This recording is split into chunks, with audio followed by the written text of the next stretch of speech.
Well, new data shows restaurants in deep blue cities are struggling to bounce back from the pandemic. This while a lot of eateries in red cities are thriving. Let's bring in Greg Urban. He's the owner of Wild Greg's Saloon. He's got locations in Minnesota and Texas and Florida. Greg, you really say that the state of play in the restaurant industry right now is feast or famine, and it all comes down to location, location, location. Tell me about your spots.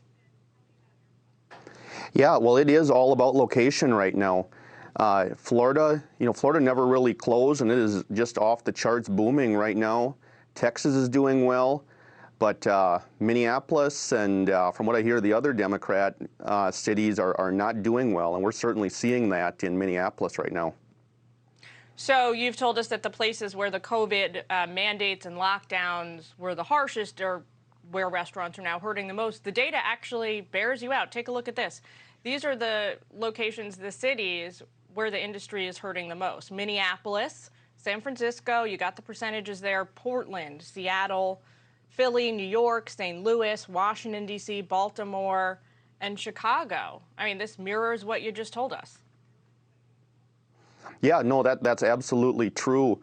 You know, you went through 15 months of lockdowns and mandates. One day we were locked down, the next day masks were required, the next day vaccines were required, and at the end of the day, people just found it easier to stay home, and a lot of them, unfortunately, still are staying home in the the Democrat cities like Minneapolis. So it's really unfortunate, and certainly then there's the backdrop of the crime.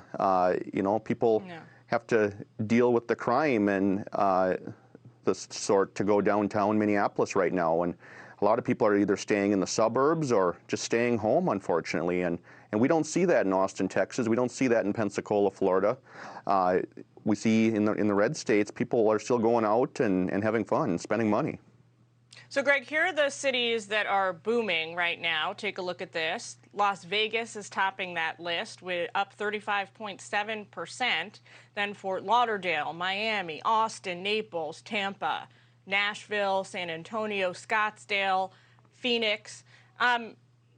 Greg, what is the government, the Biden administration right now doing to try and help restaurants? Are they doing anything to help the cities that haven't caught up yet?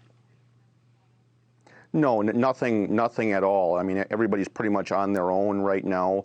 We have Biden inflation that's through the roof. So certainly our costs continue to go up, and when we're having trouble getting people to come out to start with, it certainly affects us being able to raise our prices to cover those costs in cities like Minneapolis. So, the bars and restaurants right now are on their own, and that's why you take a walk through Minneapolis, you see a lot of places that are closed, and I don't see that changing anytime soon. We're hoping the elections this fall help, and that's probably our best shot.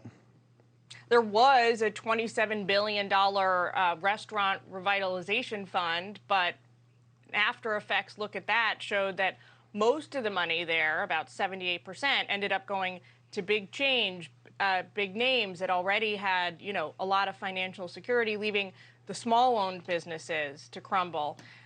Greg, we wish you the best with all of your locations. We got to leave it there, but thank you so much for joining us.